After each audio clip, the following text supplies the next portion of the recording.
think hopefully we'll have time for a good discussion for this last session. We'll also, on behalf of my friend Ramsey out there on the stall, the bookstall, remind people that there are a bunch of interesting books for sale out there. Brilliant time of year to buy presents for your loved ones, from PM Press and so on too. But without further ado, just to introduce the three panellists. Unfortunately, Josh Chivanga isn't able to join us, who's on the program, who's a researcher based in Zimbabwe due to visa problems. But we'll be going basically starting with James Savage, who's on my right here, who's a program officer with the Global Fund for Human Rights, previously the director of Amnesty International UK Human Rights Defenders program. And he's worked on a variety of campaigns, advocacy roles with Amnesty, including mobilising youth, student and trade union activists. He's also worked with Peace Brigades International, including working directly with human rights defenders in Colombia, and serves on the advisory board for the Human Rights Defenders Research Hub at the Centre for Applied Human Rights at the University of York. And on my left, Dr. Moataz El Fegiery, who's the protection coordinator for the Middle East and North Africa Frontline Defenders. Moataz got his PhD from SOAS, just across the road here, was previously the executive director of the Cairo Institute for Human Rights Studies, the Middle East and North Africa deputy director of the International Centre for Transitional Justice, and a member of the executive committee of the Euro-Mediterranean Human Rights Network. And sitting next to me here, Karen Kong, who's a senior lecturer in law from the Department of Law in the University of Hong Kong, who's also acting director of the Master of Laws in Human Rights program at the University of Hong Kong, whose research interests include a strong focus on economic, social and cultural rights. And so, without further ado, we'll start off with James, your presentation. Each speaker has 15 minutes. I'll wave high-tech bits of paper at you at 5 minutes and at 2 minutes. And hopefully that way we'll also have time to have a more general discussion and sharing with the rest of the folks who are here. So please. Great, thanks very much. So thanks very much to the organisers today. I don't have a paper associated with this presentation. I was asked by Karen just to set the scene a little bit for this final panel in terms of the trends around the space for human rights defenders, and including activist scholars, what some of those trends in terms of the crackdown are, but more importantly how they're responding or not responding and what we can learn from that, which we'll hopefully get into a conversation about afterwards. Just very briefly, the Fund for Global Human Rights, and this is where I draw a lot of this sort of learning from, is a Washington-based foundation that gives core unrestricted funding to human rights organisations and movements in 20 countries, and we have about 350 grantees, and we've been doing that for about 15 years. We have a programme on the enabling environment for human rights defenders precisely because human rights defenders, including activist scholars, are increasingly on the sharp end of a global crackdown on freedom of association, assembly and expression and dissent. As noted by Robert Quinn of Scholars at Risk, who I think Scholars at Risk spoke at your previous conference, and I think it's been evident in the participation and the content of today, there are many people within higher education institutions, research institutes and think tanks who, whether they're researching, teaching or studying, recognise themselves as human rights defenders because their academic work is consciously paired with rights promoting education and advocacy, and many have been targeted for that interaction. These activists, scholars and critics not only face a range of laws and practices that constrain and criminalise their activities, but endure threats, attacks and killings. In his report to the UN General Assembly in October 2016, the UN Special Rapporteur on freedom of opinion and expression, David Kay, described a widespread global assault on freedom of expression in which governments are, and I quote, treating words as weapons and wielding the tools of censorship for fear of ideas and information. We've referenced a couple of examples of those already today. Our colleague Donatello referring to the way that the Hungarian government has tried to legislate and crack down on Central European University, which brought 70,000 people out on the streets in protest outside the Ministry of Education. In Ecuador, in August last year, the Ministry of Education dissolved the National Union of Teachers as part of a coordinated strategy to silence dissent under a presidential decree, which it has used to shut up other organisations. We know that there are restrictions on research activity in Turkey, in Egypt with the recent NGO legislation, which means that you have to have approval from the intelligence services to be even able to go and research through polling and surveying. In March this year, the Russian authorities wrote to schools and universities to put pressure on them to prevent students from attending the anti-corruption rallies organised by Alexei Navalny. And that's led to those who did go on those protests to a whole number of reprisals, including the arrest of children. Somebody I think earlier referred to the abduction and torture to death of Giulio Regini, the Cambridge PhD student, and we could go on and on. Unfortunately, there are so many examples. So the fact that such human rights activism in many contexts is a difficult and risky business, that's not necessarily new, but I think a number of things have changed in recent years. Firstly, the number of ways in which states are using the law to restrict the space for organising, expression, dissent and protest, and the global spread and pace with which they're being introduced. According to the International Centre for Not-for-Profit Law, who's been tracking the introduction of these laws assiduously over recent years, since January 2012, more than 150 laws have been proposed or enacted by governments in over 70 countries aimed at restricting basic freedoms. These target not only human rights NGOs, but individuals and mass movements in diverse sectors. And it's happening in the Global South and the Global North. Secondly, the growing use of non-legal measures and tactics and the way that these converge with legal attacks, such as smear campaigns that soften up public opinion for legislating to control civil society groups, or the spurious use of much less controversial, yet nonetheless quite damaging measures like the use of tax and auditing regimes to tie up organisations, deflect them from their work, then prosecute them on compliance grounds. Thirdly, I think who the intellectual authors and influential actors are driving this crackdown. We are witnessing the primacy of the state give way to the rise of non-state actors, particularly from corporates, but also organised crime and religious fundamentalist groups, and a burgeoning nexus of interests and collusion between them. And finally, that since 9/11 and since the financial crash of 2008, security and economic interests, framed as shared global agendas, but fueled by an increasingly aggressive nationalism, now dominate the global and domestic policy-making arena at the expense of the political will to meaningfully pursue development outcomes, climate control, human rights, and the role of civil society.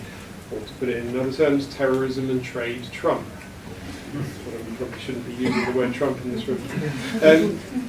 This trend is global. I mean, it's reaching mature and newer democracies. It's contagious. There's copycatting between restrictive states. It's recurrent, so that laws that restrict civil society that may have been rejected come back around in another form.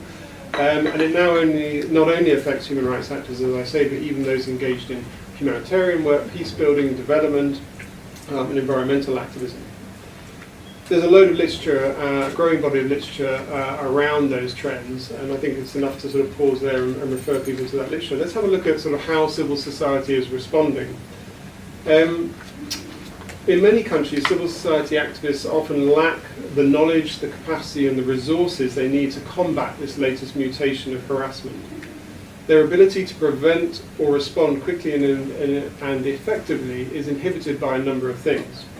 First of all, not necessarily recognising the warning signs, which might be upcoming elections, or perhaps there's an upcoming evaluation by the Financial Action Task Force that looks at the anti-money laundering and countering terrorist financing legislation and measures, or foreign funding restrictions as the sort of leading edge of a wider crackdown.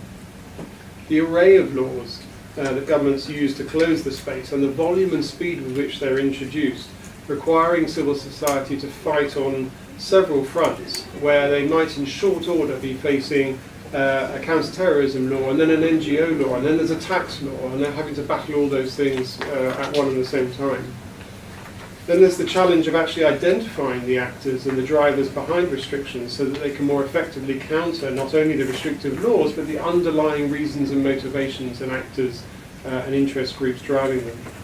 And with that, challenges in actually identifying therefore the vulnerabilities and the levers that can be used to pressure governments and other actors.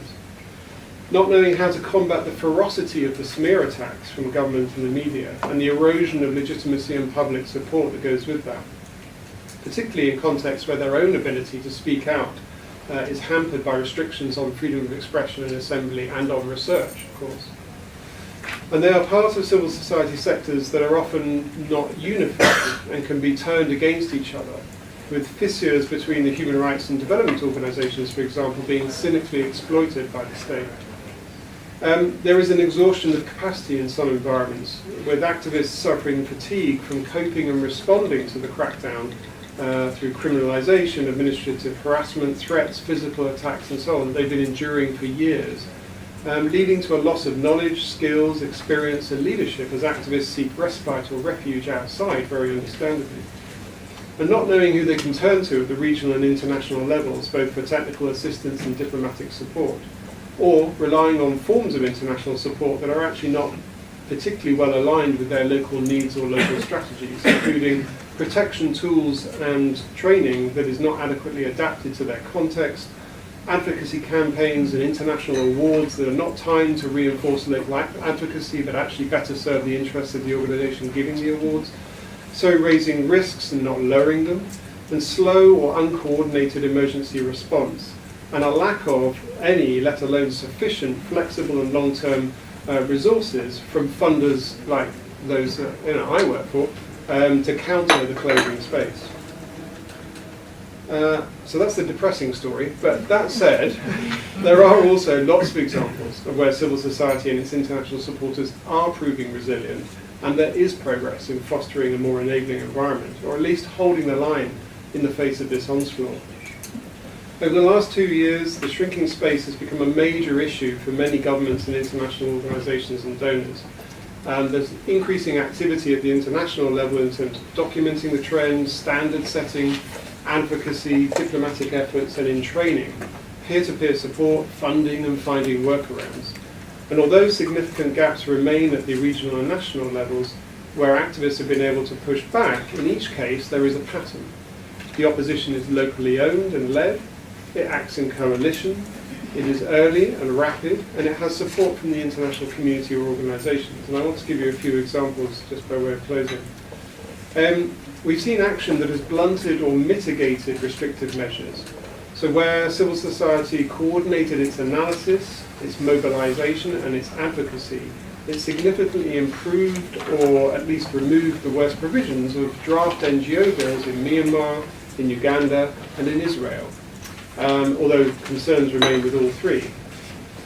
Adaptation by civil society organisations and the donors who fund them to alternative institutional arrangements to work around registration and funding restrictions. So we've seen this in Russia, we've seen it in Egypt, where organisations have registered as legal firms or consultancies, or they've set up branches in neighbouring countries, and grant agreements with organisations like ours have been rewritten as contracts for services, all to kind of adapt and work around the legislation. Technical support to strengthen compliance and reduce civil society organisations' vulnerabilities to raids, audits and criminalisation. For example, in India and Morocco, the Fund for Global Human Rights has provided accountancy experts to ensure that our grantees' accounts, tax affairs, financial systems and governance are all in good order. Litigation to challenge laws and decisions constraining freedom of association, such as in limiting access to foreign funding. There are examples where that litigation has been successful. They've been able to reopen at least some flows of foreign funding.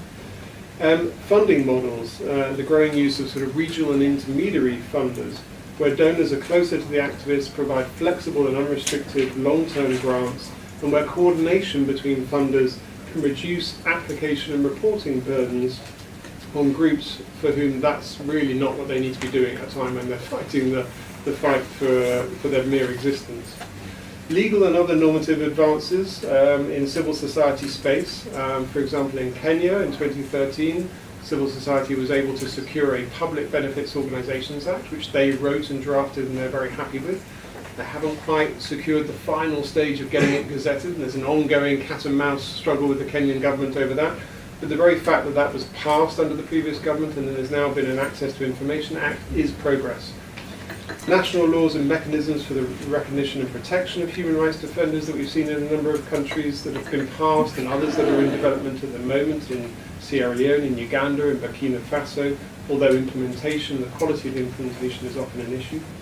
We're seeing coalitions being built nationally and regionally that are wide and inclusive. So, for example, in Nigeria, faith-based groups were the most effective representatives of a wider coalition that pushed back against civil society restrictions.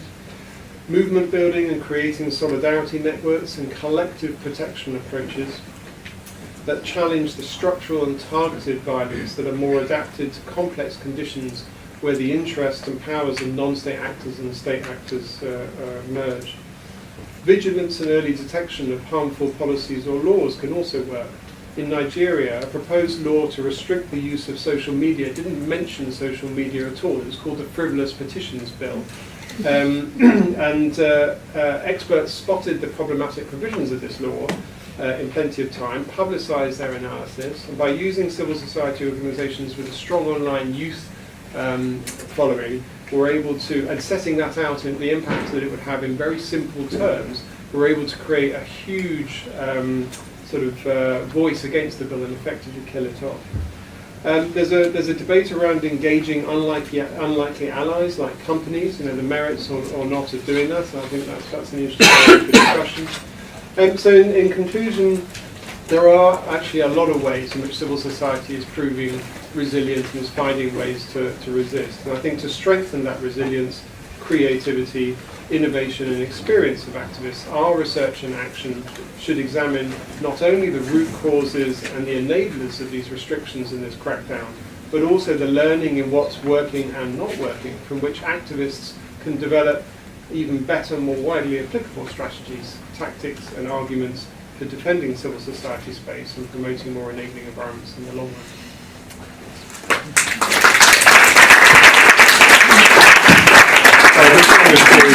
The feeling in the room, I suppose, whether people want to direct some questions, in a brief period at James before we move on, or whether we'll have, sort of wait till the end where people are at.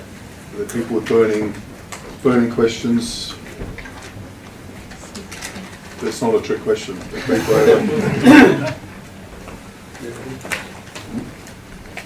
Okay, because if people want to wait till the end, then that's cool as well. And so we'll move on to Moataz's presentation. Thank you. And it's a great pleasure to be with you today. I think that after James explained the crackdown, the global trend of crackdown in civil society and human rights defender, my task is much more easier now, because what I'm going to talk about is a consequence of this crackdown. So I will address the issue of relocation of human rights defenders as a type of support. But before I'm going into the details of this topic, let me start by a case, a recent case, which will highlight the challenge, the policy and legal challenge that I'm going to address in my presentation. Well, recently there was a human rights defender called Mohammed Al-Utaibi. He's from Saudi Arabia. Mohammed Al-Utaibi, like many other defenders in Saudi Arabia, started to be involved in human rights since 2011, following the Arab Spring and the uprising in Egypt, Tunisia. So there was a momentum in the region. He established an association called the Union of Human Rights in Riyadh. He faced, of course, persecution, problems, interrogation, but in 2016 he was referred to the specialized court on criminal charge under the counter-terrorism law in Saudi Arabia. As a citizen of the Gulf region, he traveled without any restriction to Qatar, where he was hosted in the beginning by Qatari government. And he didn't feel safe in Qatar, and he started from that point to contact human rights and international human rights organization asking for help to get a visa, humanitarian visa, to move to a Western country. It took, I think, like 4 or 5 months until he was lucky, because I know many other cases where it's failed. He failed to get this support. He was able to get a humanitarian visa and the travel document, because when he left Saudi Arabia, he didn't have any passport with him, because Saudi Arabia also confiscated his passport. The Embassy of Norway in Qatar provided him with a travel document and humanitarian visa where he can move to Norway and ask for asylum upon arrival. But surprisingly, when he was about to travel recently in May, he was arrested by Qatari government and deported to Saudi Arabia. And now he's facing trial, and his first hearing will begin. The hearing will begin on 12th of July.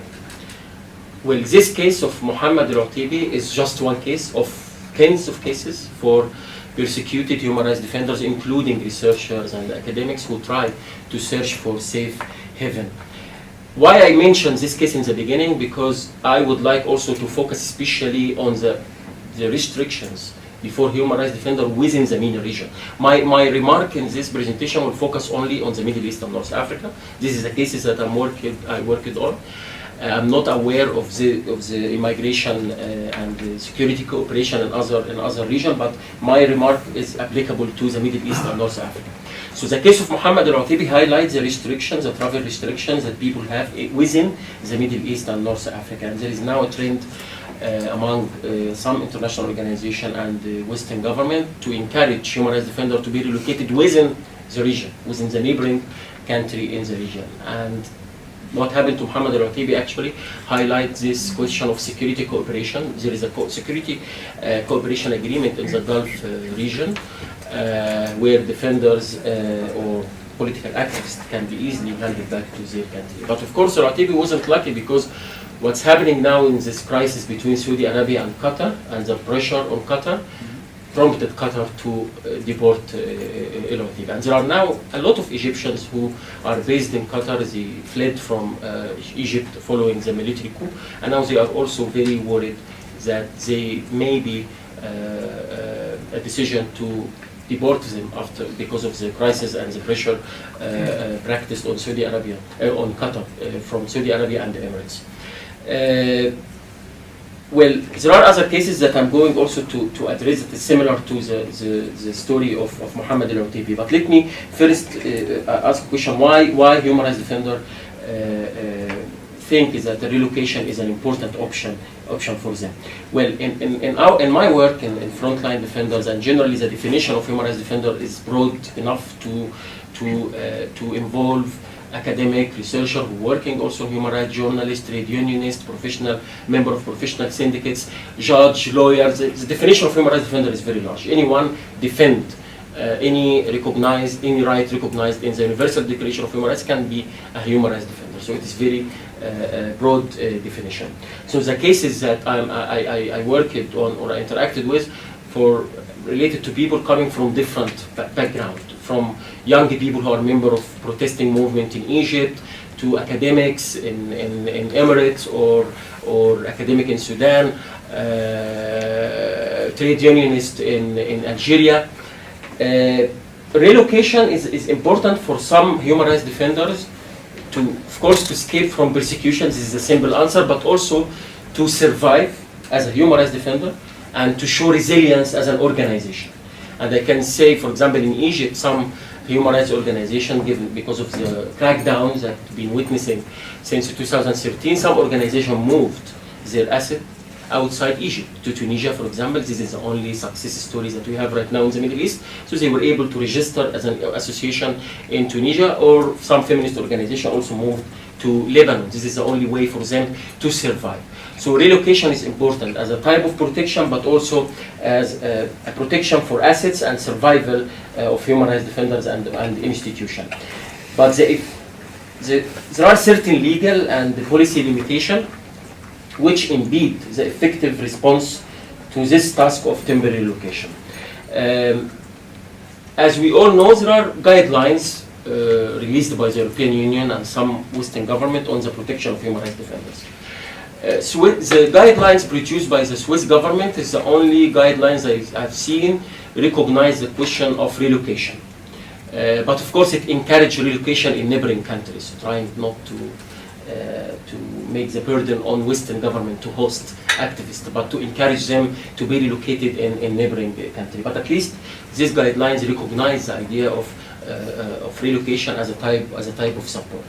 But despite the interest in protection, which manifested in guidelines and financial allocation to certain programs on relocation, there is little effort that have been done to lift the visa barriers before a human rights defender actually to effectively implement this type of support.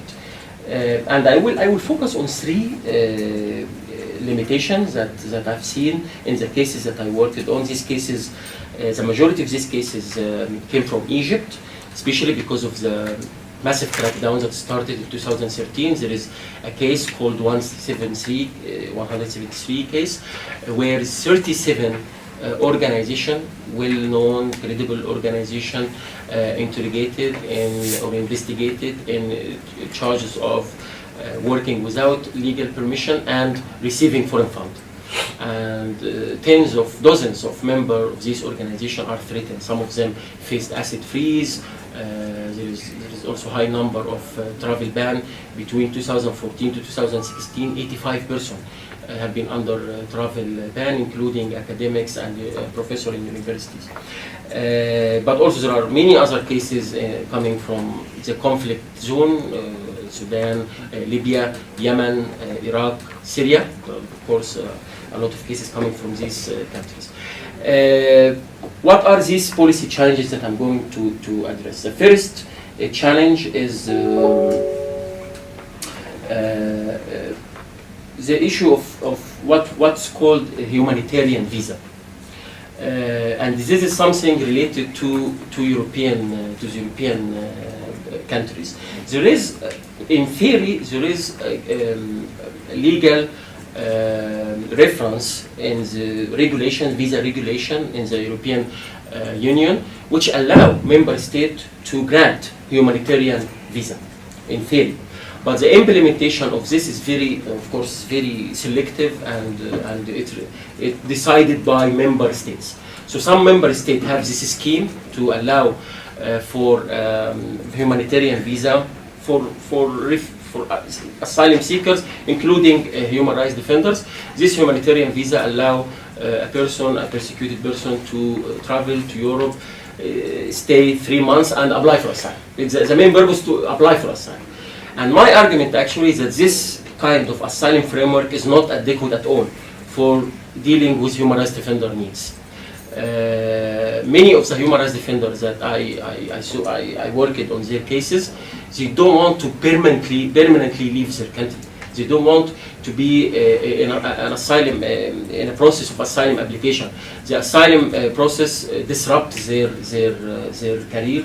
They will not be allowed to travel for years in a country. Some countries, the process, for example, in the United States can take 5 or more than 5 years for some applicant to get asylum status. And in some European countries, they are kept in detention center. So it is not an adequate framework. So this short-term humanitarian visa does not solve actually for people who want, for example, to stay 1 or 2 years away from their home country until they assess the situation or to mitigate the risks that they are facing in their home country. So the question of humanitarian visa, there is no collective policy on that part. It is left to member states, and there are few member states in the European Union which directly refer to human rights defender in this scheme. Spain is one of them, but it take only Spain has a scheme for human rights defender, but only 3 persons globally every year, which is very few number of people. We succeeded to provide this opportunity for one Egyptian activist who had to leave Egypt, and he started like 6 months going to Uganda, from Uganda to Kenya, and he was about to be arrested in Kenya until the Spanish government agreed to host him and provide him with residence for 1 year, and after this year he can decide if he wants to apply for asylum or not. So only Spain and Ireland. Ireland also has this scheme, but only between 3 to 6 months. But as I said, this scheme is not adequate when it comes to human rights defenders. So we need somehow, the main message in my presentation is that human rights defenders, the need of human rights defenders need to have somehow to be separated from the framework of refugees protection, because they have different needs and different cases and circumstances. The other challenge that I'm going to speak about, recently, European Union was aware of the challenging task of relocation, and they started to invest in relocation programs. They established what's so-called EU mechanism of human rights defenders, where a consortium of international organizations established something called Protect Defenders initiatives, and the funding for this was 15 million euro in 3 years. Well, this program supports different type of support of protection. Relocation is one of them, but there is also digital security, internal capacity building, advocacy, and so on. It's a great initiative and very important, and many beneficiaries used these resources. But still, the problem is that the European Union invested money, but without political will to help those defenders to get visa. So some hosting institution, because the relocation mechanism work in a way that you need to have hosting organizations. There is a platform for hosting organization, and hosting institution need to invite the defenders, then based on their requirement, which sometimes it's competitive also. So I think some of these programs are not for protection, because they benefit also few people among the targeted people, because there are universities, for example, they have their own requirement. They need linguistic requirement or academic requirement. So it does not help many activists, especially grassroots activists, to benefit from this relocation program. But still, some of the hosting organizations fail to gain visa for their activists. And here, the cases that I heard about in the Middle East, because as you know, the high flow of migrants and refugees coming from the Middle East. In addition to that, the right wing, the rise of the right wing and extremist right wing in many European countries, all of that complicated the process and made it a little bit difficult for people to benefit from this program. Finally, when it comes to the Middle East, relocation within the region, the available options are very limited. Because of the security cooperations that I spoke about in our Taibi case, but also because human rights defenders face systematic persecution in most of the Middle East countries, with the exception of Tunisia. But even in Tunisia, there is difficult visa requirement for activists. When it comes to Egypt, for example, Egyptian passport need visa for most of the country. And even for those of the countries that do not need visa, they need security clearance from Egyptian intelligence to travel, or Egyptian security agencies to travel to this country, like Lebanon and Jordan. And Egypt made this especially to target political activists who try to escape to countries which do not need visa from Egyptian passport.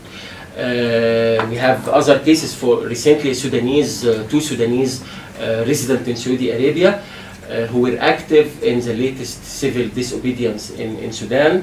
Started in November 2016. They were arrested in Saudi Arabia and they will be deported very soon to Sudan. So this is also another example of the security cooperation.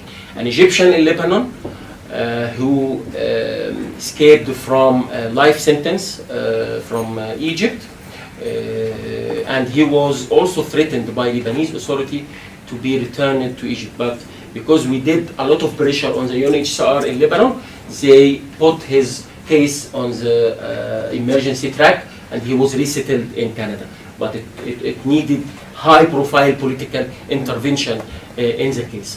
Another case for a Syrian in Lebanon, and because Lebanon now is under the control of Hezbollah and some pro-Syrian regime actors, he was threatened by the military intelligence in Lebanon because of his work as a human rights defender in Lebanon, and his office was stormed several times, his organization was shut down, and he was about to be arrested by Hezbollah, but Germany, after pressure in the embassy, allowed him to get a travel document, a German travel document. But all of these cases, the solution of these cases are very isolated and selective.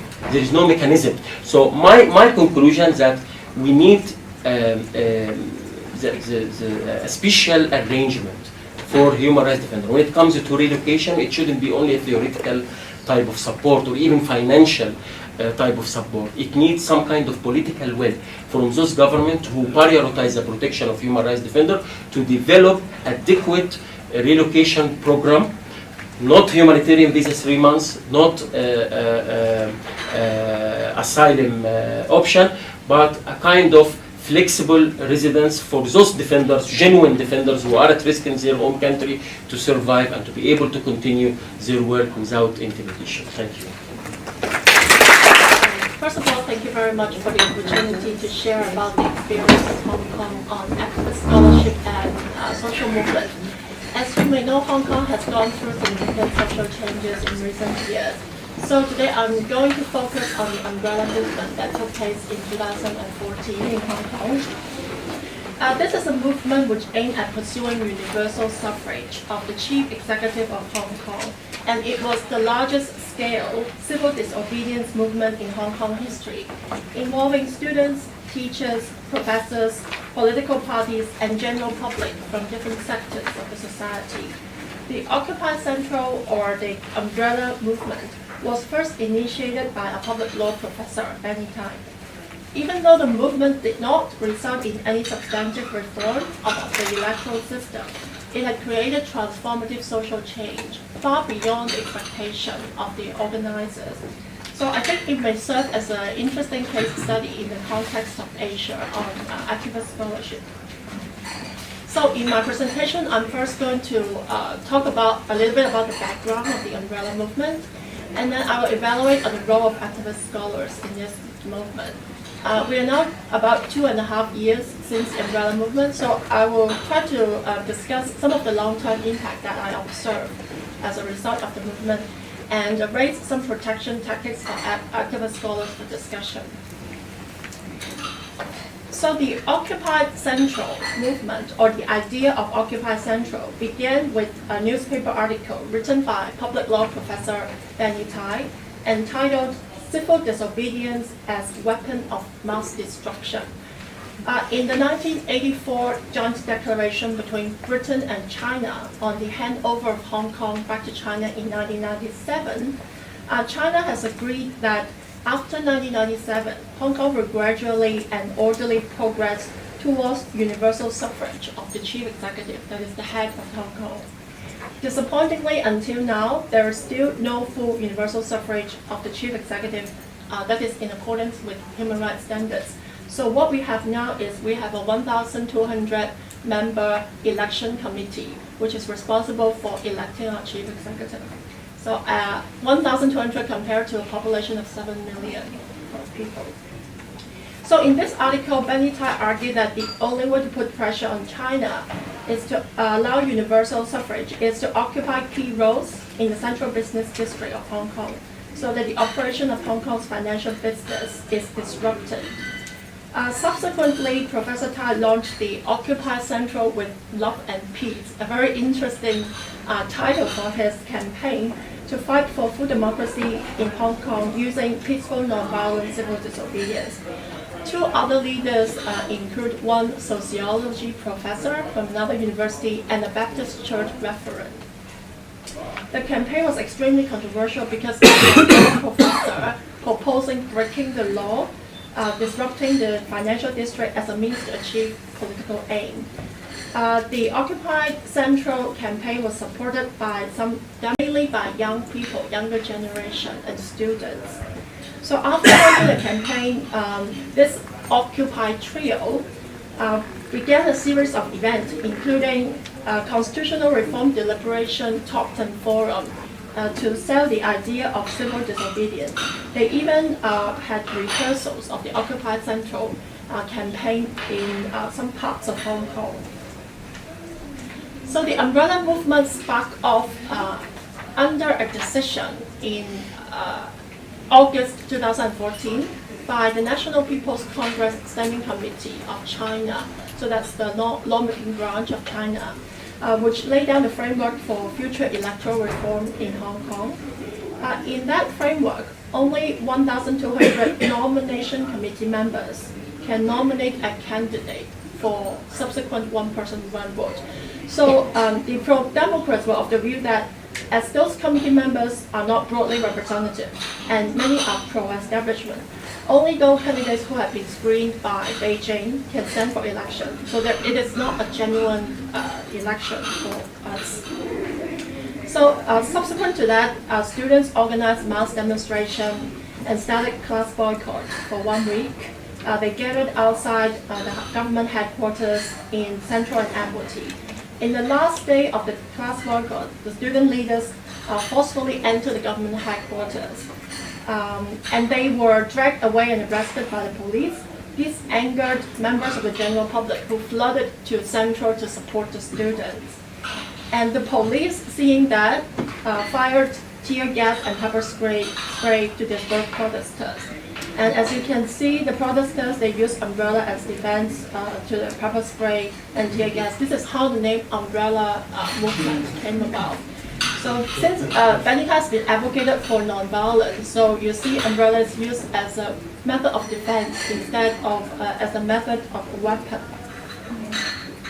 Okay, so at its peak, almost 200,000 people participated in occupying the streets. So you see from this picture is a picture of the Occupy movement after the police retreated from Central. Okay, so the umbrella movement lasted for a total of 79 days. There were negotiations between the government and the students, but with no substantive outcome. With a private bus company gaining court order injunction. So the police, after 3 months, they cleared the site, and that marks the end of the Occupy Central movement. So now I'm going to talk about the role of activist scholars in this movement. So Professor Benny Tai is the associate professor at the Department of Law at the University of Hong Kong, my colleague. He is the initiator and one of the founders of the movement. His independent high social status as a legal academic has gained the trust and moral support of many Hong Kong people. He is seen as having no personal gain and no political affiliation. And he has been researching on public law for 20 years. And he's known for being a low-key and moderate scholar. So being a law professor in a Chinese society which value a lot about knowledge and study, proposing using law breaking as a means to achieve political aim makes people think about whether the current moderate route of seeking political reform actually work. Academic activists play a unique position in this movement because the actions here are supported by a very sound philosophical and intellectual framework. So Professor Bennett has been writing on rule of law and democracy for many years, since before the umbrella movement. And his work has even been used in secondary schools for liberal studies reference. University and secondary school is used as a platform for incubation of its ideas. So because of the idea proposed by law professors, teachers and students were very interested in discussing the idea of civil disobedience in the classroom. And as a public intellectual, Professor Tai was able to use the platform of newspaper column, lectures, TV, public talks to raise awareness and gain support for his movement. And he is also able to create broad-based alliance with different sectors of the public, like pro-democratic parties, student activists, religious leaders, and also academics. Now I'm going to talk about the role of other teachers and academics in the movement. The umbrella movement has actually inspired many other academics and scholars to be involved. So some of them supported students when they escaped from the class to do the boycotting. Some of the teachers even went to the protest site to give free lessons on democracy. So this is a picture of a teacher on the streets giving a free class on democracy during the Occupy Central movement. Occupy Central has also inspired a huge volume of academic literature. As commented by Robin D.J. Kelly, collective social movements are incubators of new knowledge. Some people may criticize that the teaching of activist scholars may be biased or not neutral, but I think as long as teachers adopt an objective and open-minded viewpoint, there's no reason why they cannot share their own views with their students. Okay, now I'm going to move on to the long-term impact of the umbrella movement, now that it is about 2.5 years since the movement had ended. The first and foremost transformative change, I would say, is that the umbrella movement has awakened the civic mindedness of Hong Kong people. So as you may know, Hong Kong people used to be mainly concerned with business and economics, and many of them were very apathetic about political issues. But the umbrella movement served as a massive civic education for all of us, and it also helped to develop a more mature society. The umbrella movement has generated a new generation of young political activists. Many of the students who were involved in the Occupy Central movement later on formed political parties and stand for election in order to advocate democracy from within the institution. On the negative side, however, a lot of the participants of the umbrella movement were disillusioned because they thought that the movement was a failure. This had led to radicalization of political views, the rise of localism and voices of independence of Hong Kong from China. However, this is only a very small minority of the population having such radical views. So I suggest it's better to have more voices than suppress the voices, even if there's a politicization of political views. In relation to the students, from my own personal experience, the students that I taught after the umbrella movement were significantly different from those before the movement. I see that they were much more socially aware. They were very interested in discussing about issues on human rights and social justice. And the umbrella movement has also sparked research interest. So I have students who wrote research papers on the use of force in civil disobedience and proportionality of police use of force, etc. Young people generally have a stronger sense of ownership and citizenship, and they would like to try their best to make their voices heard in the public, and they want to hold the future in their hands. In terms of the academia, okay, since the umbrella movement was very closely linked with the university, and two of the initiators were academics, and many supporters were university students, so it's not surprising to see that university and academics have become the target of increasing surveillance and interference. There were frequent criticism and personal attacks against activist scholars, especially by pro-establishment newspaper. There's also a strong message sent that academics should focus on research and writing rather than spend time being politically active. There is growing fear that the control of staffing and promotion and tenure will be used as a means to silence scholars who are vocal in the public domain. And this put pressure on colleagues to spend more time to keep their heads down on research instead of engaging in social activism. And that's especially so for junior colleagues who are pre-tenure. They do not want to lose their job for not having sufficient top-tier publications. And one example of this criticism is our law faculty was criticized for poorer performance compared to another law school in Hong Kong in the research assessment exercise.